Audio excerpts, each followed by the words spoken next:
Hey friends, today I have Isabelle with me, my second brain to a lot of things that happen at Potted Charm.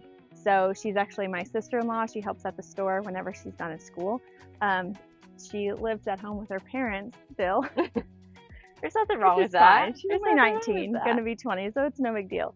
But she takes care of most of the things back here. So her mom, Gina, works full time and she babysits and does a lot of different jobs. So she can help her mom and water everything, and there's a lot of it. It's a good hour Yeah. and a half to get everything really soaked Yeah, in water. I would assume so. There's a lot of things, and a lot of it is back here. So we'll try to get through everything in one video, but we'll see because I'm looking at probably 10 pots right now just here. So, and to get through all of them, I want to tell you everything that's right in them, and what we love and what we don't love about them. So we're going to start with this trio here, which is always a really fun one in these blue pots here. I love the canna this year. It's the Cleopatra canna from Proven Winners, Lime-Time Coleus, Surefire Begonia White, and then a Dragonwing Begonia there. I'm surprised the Mizzou is not any better. I think it's just been overtaken. Yeah. By everything. Yeah. It's usually it can handle like the drought and everything, but I don't know. It just never took off. This is the Catch a Wave Mangave, and I'm obsessed with this one. It looks really well in that blue pot. Yeah, it does really well. And the Silver Falls looks good with it, just to add something else. And she can take this in the winter if she wants to, and it'll do really, really well as long as it gets, stays above 65 and gets some sunlight. It'll do fine. You want to tell them what's in this one? So we have the Caladium is the star of the show. And this is the bottle rocket. Yes. Caladium. Yes. That's my favorite part of probably this whole entire corner, either that or the canna. But I think that it pulls all of the colors in nicely. You got your whites, your reds, your thriller in the back, even though the Caladium is the star of the show. It really does, yeah. But this is just the Vista White Petunia here, the Snowdrift, and then this is the Watermelon Punch Super Bell, the Calibrachoa. There was Kufia back here, and it's still there. It's green. It's giving texture, but it's really not doing much. It's not blooming anymore. There's not much color on it. Yeah. I don't know about you, but I feel like the Kufia has been a little bit of a letdown in a lot of the planters this year. It'll put off blooms really, really well in the early season, and in late summer, it just has not done super great. It loses all of its color and it's just foliage. Which is sad because they're really, really pretty. But this is one of my favorite trios that she has here. We're going to kind of move along this way here, and you're going to see this is the next planter we're going to talk about. I'm not going to go into too much detail, so we used it in a gardener's idea book for Proven Winners that you'll see in 2026. The setup was really, really cool. It was part of the elevated gardening section, and it was just really fun and really cool. Stressful to take care of all of them until then, but really good nonetheless. So we'll take a look at those here in a second. So this, again, part of the elevated gardening section. You have some of your Angelonia. This is the Wedgwood Blue, I believe. The Coleus here, Ipomoea. This Caladium is awesome. I will tell you what that one is. That's the Bold and the Beautiful. It's a really, really pretty one. And then we just kept it foliage, so it was clean and crisp for the images. But I'm excited for you guys to see this section. It was so fun and so cool. And you were able to get creative with all of it, and it just added a new experience that we've never had. Right, because we don't do a ton of elevated gardening just because we all have big backyard spaces. We're not in the city. We're not limited to a smaller deck space, so we can go all out kind of everywhere, where a lot of you might have a townhome or you might have an apartment, and this is just a really good way for you guys to get inspired on how to do things on your own. Before we move on to anything else, again, my obsession with caladiums is wildly large right now. This is the Scarlet Flame.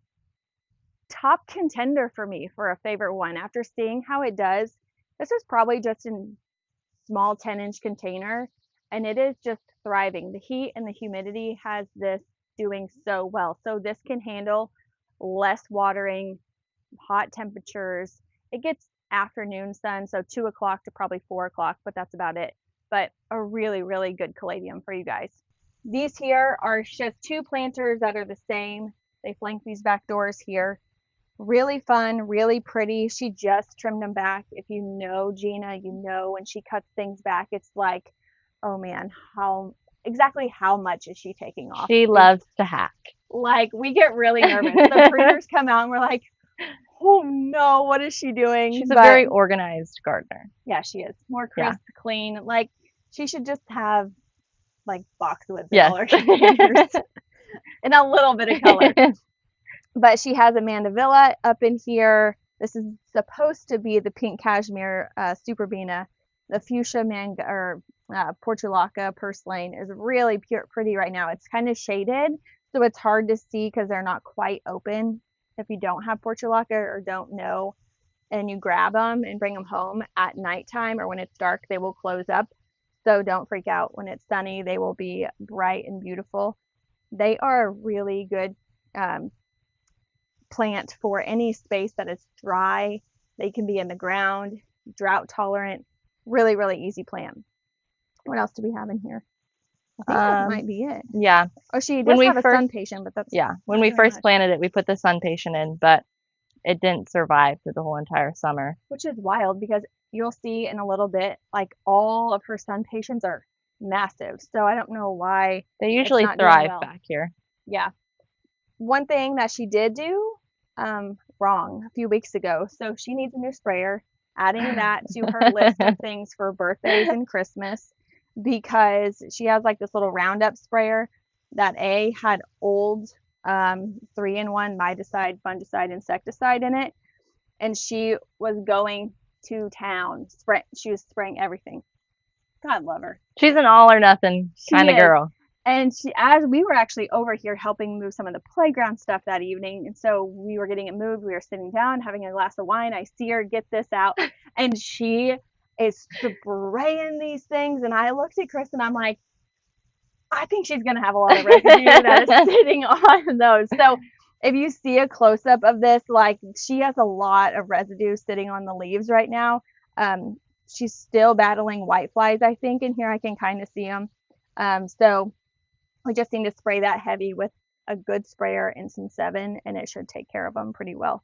But yeah, note to self, do not overwinter any of your like fungicides, 3-in-1s, or any of your fertilizers in a garage where it can freeze and thaw, because it's not as effective the following year. And then get a good sprayer. I got mine off Amazon. It's like USB chargeable. It's great. I love it. So these are usually our favorite pots to do. Yeah. Every year, just because if you get a good combination in them, they look really pretty framing the outside doors. Yes, and I'll show you, as like on this wall here, she found these clips that clip into the siding, and so she doesn't have, there's not much of a trellis here or anything. Some people will do like a thin fishing wire up to a light or something like that, but she has these little clips, and it's super, super cool. I like those a lot. I've never seen those before. So that was good. Yeah. This is one of my favorite ones. You would never, or I would never, look at this combination and be like, that is going to work. I mean, she's got impatiens and mandevillas in the same container, which is a wild idea, but it looks great, and they're all doing good because I think it stays shaded enough for the impatiens and gets enough sun for the mandevilla to do well. So this is the apple blossom double impatient, the bombshell pink, mandevilla, Borealia, Silver Falls, and Creeping Jenny. Again, would never pick two spillers there, but it looks so good together. I love that one. So the Creeping Jenny, actually, whenever we go show you our impatient little bed, the Creeping Jenny came back. It's come back a couple years in a row. Okay. And so she dug the Creeping Jenny out of the ground and was like, I'm just going to stick it in there and see if it works. And it worked. That stuff is so hardy. Yeah. It is good. And we're in zone 6B. So if you have Creeping Jenny, throw it in the ground. It might, right now is probably a good time to do it. Throw it in the ground. If you're maybe getting rid of your containers, water it, let it root in, and it'll come back next year for you. And then the Caladium here, super pretty. It's called Splash of Wine. It's really pretty. It has it starts out kind of greener, has some red dots in there, but then turns to like a more red color leaf.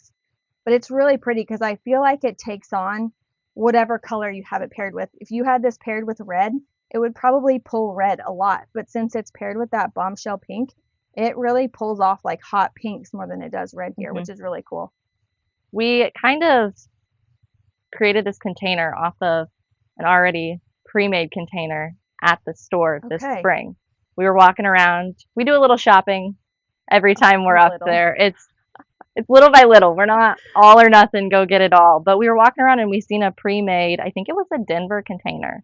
And Okay. we liked the combination in it. And she said, I'm going to try to make that myself or like mimic it. And the double impatiens weren't in it. So she added a couple of her Yeah. own flares. Would But never have put that in there, but yeah, they look really pretty. Like the light pink next to the dark hmm pink looks awesome. yeah, The one disappointment I would say is the mandavillas that I get from our tropical supplier climb much better than what these do. These are yeah. proven selections and they do really well. I have them in another container for another Gardener's Idea book project, and I have them as a spiller, and they're doing amazing. They're just not big climbers. It's just not Mm-mm. climbing much, which is fine. It's still really, really pretty as a hmm filler in there.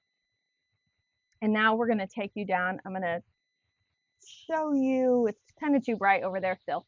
We're going to kind of go down here and show you the little hosta garden, shaded garden here. So she has a couple planters here that are actually in the ground. And they've done better. I feel like I've seen them do better. And I think what I would do right now, maybe, and I think it would really benefit these, is to cut them back like 3/4 of the way, these Jazzberry Super Turnies, and they would do really good.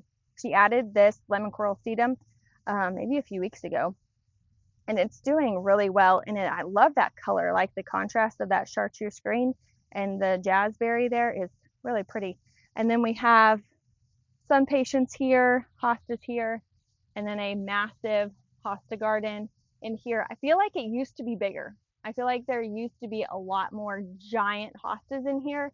But back in the back, it doesn't get a ton of sun, and hostas still need a little bit of sun to thrive and do really well. I think what they might do, and what I would love to see in here, is if she threw in a lot of ferns, like perennial ferns in here, they would do really, really good. So hopefully we get some more of those in there, some ferns, and maybe if we'll get like the Empress Woo in here, let it take up half this place, that would be so fun. So the foliage of the hostas and the foliage of the ferns would just be really pretty. So maybe one day we'll come back and it'll be nice and full for you guys. Another really great spot here with sun. So these are sun patients. This is the compact orange sun patients. One of the years she had double impatiens, and she also had the flat like bedding impatiens Yeah. back here. But it gets sun in the or like mid-afternoon, late evening, and it is hot. And I feel like they just didn't do as well because it No. got so hot. Yeah. She's done petunias back here. They'd never performed like these have. I mean, this is incredible. There's one, I think I counted the other day that she has 9 1 gallons hmm in here. And then this thing is an absolute monster. Like, I don't even think the top of this is in the frame, and I don't even think that we would be able to get this whole thing in a singular frame. And I think when it started, I mean, it was just in a 10-inch pot. It wasn't like it was the 14-inch ones. But you guys should see the base of this thing. I mean, It's thick. it's probably 8 inches round, 9 inches round. It's huge. And it started to branch off and create another one too. Yeah, it is really cool. I'm hoping it's not supposed to be hardy, but I'm hoping if we cut it down, pack it with mulch, and throw a bucket over it, maybe we can get it to come back next year, because I've never seen her No. grow one like this. This is so good. We usually do something more tall and a palm of some sort back here, but this is Yeah, definitely the it's best so fun. And it's the been. leaves, like, it doesn't get a ton of wind back here. Mm-mm. So the leaves are perfect. It's perfect elements back here for a banana plant because Yeah. it's not windy, so it's not ripping and shredding. And we've had some pretty good storms come We through. had a wet spring. Yeah, we did, and it looks really, really good. We're very secluded back here. Yeah. We're gonna make our way back here and show you what used to be a hanging basket in the last part of our gardener's idea book container here. So sometimes in the spring, we call this place Gina's Rehab, because sometimes at the store things don't look well. They might have a bug, and we want to get them kind of out of the greenhouses and away from everything else. So Gina's always like, well, I'll take it home. Yeah. And she like rehabs it. And so this one was one that she had brought home. It was in a cone basket. I don't know if it had a bug on it or what was wrong with it, but she brought it home, potted it up into a regular container, and it's just the jazzberry and a Thumbergia yellow, and it's so pretty. It's done wonderful. Yes. So if you're looking for something, I mean, seeing this in a container by Hmm. itself, even without a thriller, is awesome. And then she just has it going up the gutter there. It looks amazing. And that looking at it in a hanging basket form, I would have never pictured it looking like this in a container form. Correct. Right. Yeah. It looks amazing. Hmm. And this one is another piece, the last piece to the Gardener's Idea book. Has basically all the same elements as the other ones, doesn't have the screen to it, but it has the watermelon cufia in it, and then the black ipomoea, some diamond frost, and then the Wedgwood blue angelonia there. So the cufia did really good in It this did. one. It did. Better than any of the other ones I've seen Yeah. perform Yeah, this this year. one did really well all summer. So I don't know, not sure why, but this one did a lot better. Okay, so I wanted to show you guys, her sun patients look really, really great. She has them going up here. But my main focus right here is I want to share with you guys why it's so important to know the lighting of your containers and your spaces, because she has things that are matching on this side and they look stunning. The sun patients look so good. The hostas look so good. And then you come over here and you can see Isabel's what? She's not even an arm's length away from No, me. and I'm putting my sunglasses on. And it's 10 a.m. This is going to be shaded until probably 1 or 2, Yeah. and that's in full sun all day long. So just knowing that, I would assume Gina probably would have picked different things. It doesn't help that it's in like that black rock, so it just gets even more hot. Bakes it. And the sun patients do well when they're fertilized a lot and use bug hut de-stressor. I think they would have done a little bit better.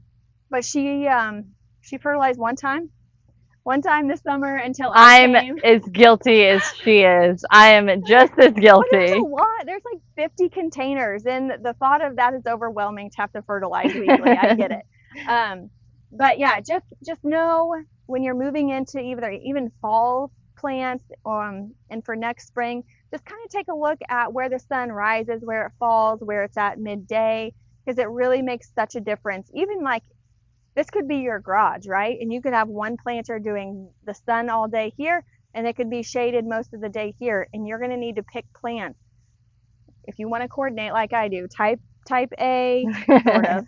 Type A mind as far as plants go. It has to be symmetrical. It has to match. You're going to want to look for things that say sun or shade. There's lots of caladiums. The sun patients can do that.